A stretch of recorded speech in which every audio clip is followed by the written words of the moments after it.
What's going on, guys? I have a special announcement today. So recently I reached 1,000 subscribers, which I was really happy about, but I want to keep pushing, keep producing great content about photography and drones and all my travel related experience working with photography and drones.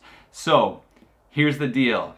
If I reach 2,000 subscribers by the end of August, I'm going to give away 2 Tello drones. One of these drones is going to be given to one of my current subscribers, and then one of these drones is going to be given to one of the new subscribers that I gained this month. In the future, I'm going to be giving more giveaways, but this is just a start. So I thought this was a good way to say thank you for all the support that everyone out there has given me. So I want to thank you guys for helping me along the way, for subscribing, for liking, for watching my videos.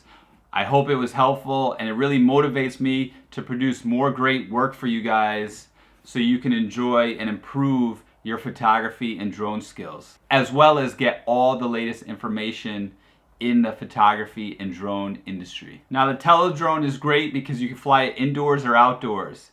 It's a small drone, it does flips, you could throw it in the air, it flies, it shoots 720 video and takes 5 megapixel photos. You can use it just flying with your phone, or you can use it with a controller. So it's a very versatile drone. Flies for up to 13 minutes and go up to 100 meters. All right, so it's a fun little drone. I'm giving 2 away by the end of the month if I get to 2,000 subscribers. So tell a friend to subscribe, and remember, siempre pa'lante, nunca para atrás.